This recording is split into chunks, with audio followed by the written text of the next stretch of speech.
This episode is brought to you by Pollen. Access your App Store revenues faster and fund user acquisition straight away. To sign up, go to pollen.vc. This is the Mobile Commerce Minute with your hosts, Rob Woodbridge and Chuck Martin.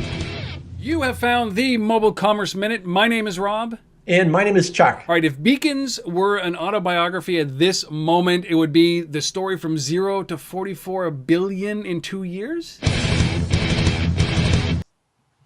Yeah, there's not a lot. We talk about a lot of research here about a lot of different things around mobile, but it turns out around beacons, there's not yet pretty much any research. Essentially, it's just really too new to have much of a base. And a lot of the retailers, almost all the retailers won't talk about it to any research company. So.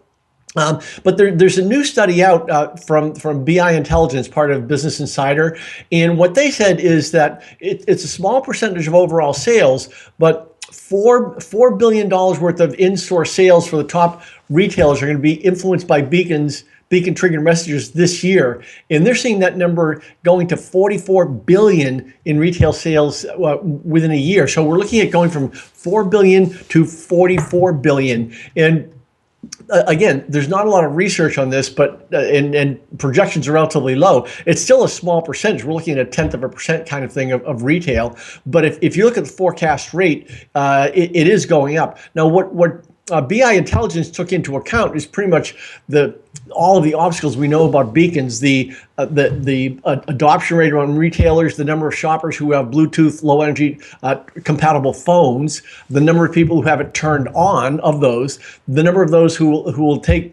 have a beacon-friendly app, one that the SDK works in, the number of people who opt to take messages, and then the number of people who actually open and engage. So when you get down to all of those things, it could be a relatively small number.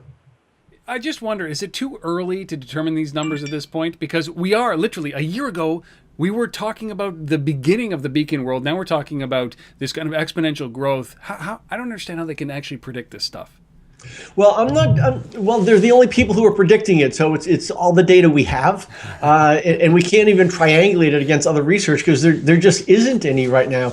It is early, but every indication that I've seen, and I pretty much know all the beacon companies, and there's a new one every 4 or 5 minutes, and I've talked to them all, and there are really, really big implementations going on, kind of underground. They're just not public yet, but they will be soon. So it is going to be big. We don't know how big.